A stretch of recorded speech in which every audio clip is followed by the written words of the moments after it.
Hey there, welcome back to the Millennial Book Junkie. My name is Monique, your millennial host, and today I'm going to share with you all the books that I read in November of 2024. I felt like it was a really good reading month. I had nothing below 4 stars. I read a total of 5 books, and I'm really excited to share them with you. I'm going to start with the lowest ranked book of the month, and that was The Housemaid by Freida McFadden. Which Stella is finding a lot of interest in at the moment. This book was my very first Freida McFadden, and I gave this 4 stars. It's about a young woman who becomes a bit of a maid slash nanny for this rich couple. And the rich couple is, I forget their first names actually, but they're the Winchesters. And the wife is Nina, and the husband, I believe, maybe it was Andrew. We'll call him Andrew. It's Andrew. So essentially, she goes to clean for them, and unfortunately, Nina, the woman who lives there, is not so nice to her. And at first I was like, what's going on here? Because she was really not nice to her. She was telling her to go pick up her kid from school, but then being like, why did you pick up my kid from school? It was like really obvious, weird stuff like that. And at first I was like, what is going on here? This seems very contrived, seems a little unrealistic. But as things go on, you realize that there was a reason why Nina Winchester was treating her the way she did. Also, the main character, whose name is Millie, has a bit of a complicated past. She just got out of jail, so she's really hoping to keep this job, but things get a little crazy when Millie starts catching feelings for the husband, Andrew, and of course, Nina finds out, and things are just a little crazy towards the end, I will say. They kind of spiral out of control. I won't give any spoilers, of course, but I will say that for my first Freida McFadden novel, this one was really, really fun. I did a full thriller vlog of this and I posted it on Instagram. So if you follow me there, be sure to follow me because I do like some vlogs there on stories. So I did a full vlog for this one and I just felt like it was a fun read. I went to a reading party actually, where you basically just meet up with a bunch of people and read. And I read this one and I got so ahead in this book because it was just like dedicated reading time. And it was a fun read. I know that there's a lot of stuff said about Freida McFadden. I know she's got some good books and not so good books from what I hear. It's my very first one. But I really enjoyed this book. I actually found it to be really entertaining. I didn't expect too much from it. It was an easy, fast read. I liked it, so I just gave it 4 stars. It wasn't anything that was like, the best book of my life, but it was a fun, entertaining read, and I will definitely be reading more of her. So the next book that I read in November was called Unwasted, My Lush Sobriety by Sasha Skoblik, and this is a book that I would categorize as quit lit. If you're not familiar with that term, that means it's literature around quitting drugs and alcohol. So I really like quit lit books because I stopped drinking almost a couple years ago now, and I really enjoy a really good quit lit book every once in a while to kind of refresh my why for not drinking. And this was the first quit lit book that I have read in a while because I've really been focusing a lot more on thrillers, horror, all that fun stuff, and fiction in general. So it was really refreshing to read this book. It follows Sasha Skoblik, who is telling her story of how she, quit alcohol, but it doesn't focus so much on her past of drinking. It focuses more on how she handles the present of not drinking. A lot of quit lit books focus, back and forth, but most of them focus on this is, the horrendous things that I did when I was drinking and now I'm sober, here we go. But she focuses really on the parts where she was sober. So she talks about how it was really hard at first. She used to be kind of like a party girl, life of the party. And, she realized that that really wasn't the path for her. And she actually ended up running a marathon when she got sober, which is really cool. But she talks about what it's like to be in social settings now that, she doesn't drink anymore. She talks about one horrendous scenario where she went to a dinner and everything in the food had alcohol. And she was like, I just quit drinking. Like, this is the worst thing for me right now. Like the pasta and like the souffle and everything had alcohol in it. And just a really interesting moment. I gave this book 4 stars because it was really interesting, fun, and good read for me. But a little thing she did in this book, which I found was really cute, but I also kind of tired of it after like the 3rd or 4th time, was she would have these like relapse fantasies. So she would write down little fantasies that she would have in which she would be able to relapse. So for example, she said like she had a fantasy after she quit drinking that if Hunter S. Thompson was in the room and, you know, asked her to have a drink with him or take some pills, she would definitely do it. So throughout the book, that was what was different about this book than like some of the other Quit Lit books that I read, because she was talking about like fantasies in which she would relapse, which I thought was really funny. But by like the 3rd or 4th one, I was more interested in her story rather than these like relapse fantasies, as good as they were. Also, I will say she's a really good writer, and the fantasies that she does talk about here were really illustrative of how good she is at writing fiction. I think she should write fiction, because I was actually very caught up in some of these fantasies, like they were like fiction stories. So I think she should write some fiction. She's really good. She's a really good writer. She also, I believe, used to write for Reader's Digest. She has an editing background, writing background. So really good book. Highly recommend if you are thinking of quitting drinking.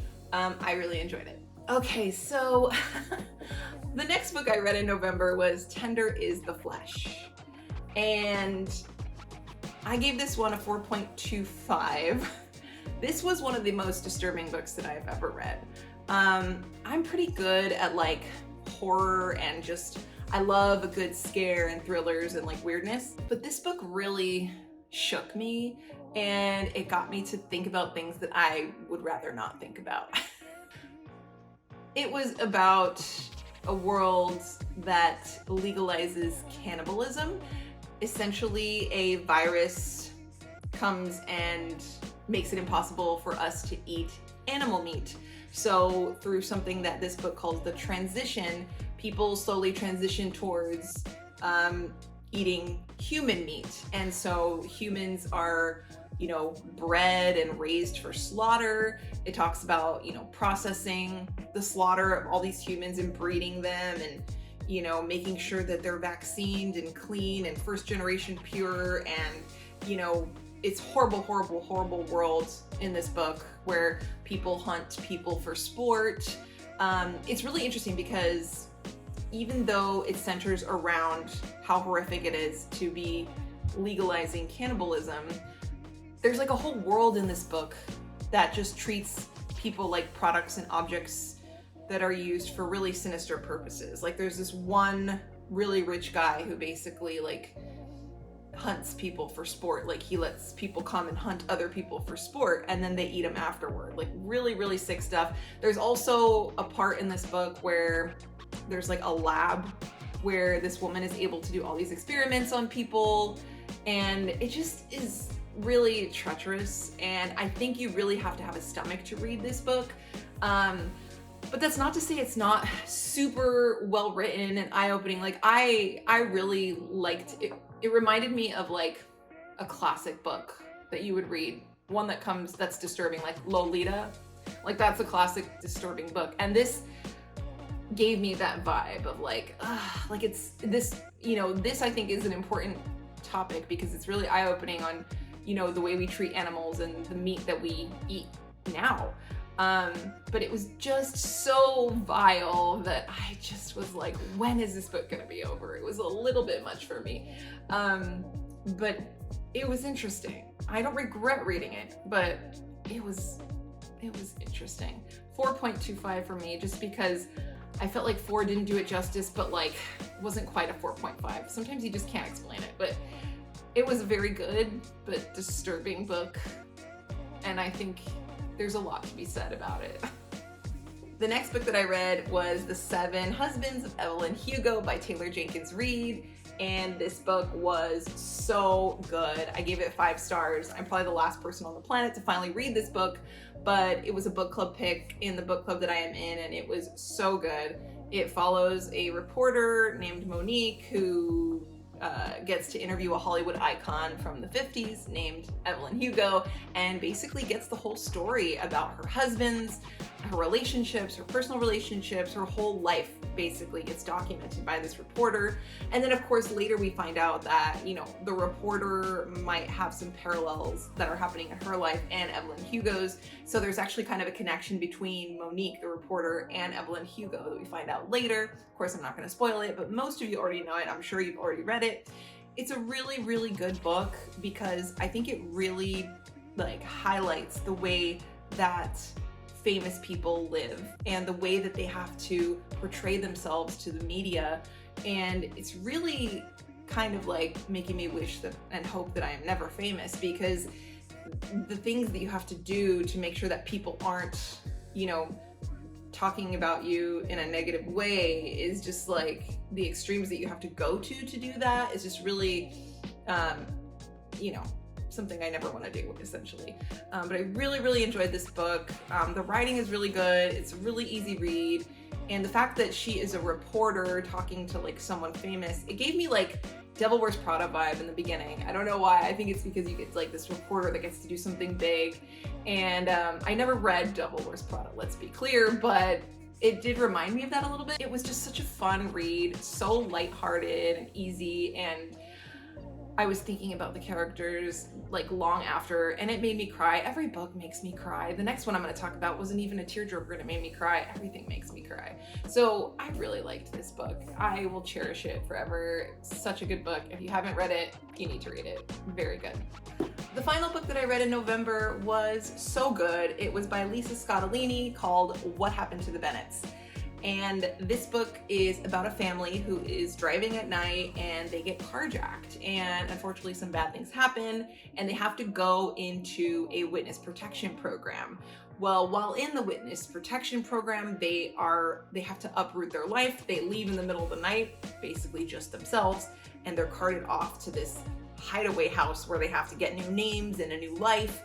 And it's very hard and it's very depressing and, you know, just really, really sad. But then, as if that's not bad enough, they end up finding out that there's some really weird stuff going on behind the scenes, and their witness protection program is not really protecting them the way that they thought. And it's like a political thriller that is like almost like could be like a movie, like a Tom Cruise action movie, like a Jack Reacher or something, because the dad in this book decides to take things into his own hands. But the best thing about this book is that there's always something happening. You know how like books, sometimes they have like slow periods and then there's action and then it's slow. This did have a little bit of that, but the action was always actioning. Like there was something always happening in this book, and it read very much like a movie. And I would love to see it turned into a movie. I just feel like it'd be such a fun movie to watch, and I couldn't put it down. It was just so fun. I loved it so much. I gave it 5 stars. If you haven't read any Lisa Scottolini, I really hope you do. And I hope I'm pronouncing her name right, because that's how she said it in a video that I was watching of hers. So I'm assuming she knows how to say her name right. But yeah, I am definitely going to read more Lisa Scottolini because this was so good. I will be talking about it for a while. 5 stars. Please do pick it up. So if you're like in a book slump, this is a good one to read. All right, and that does it for the books that I read in November. Thank you so much for watching. Make sure to like and subscribe, and I'll see you guys next time. Bye.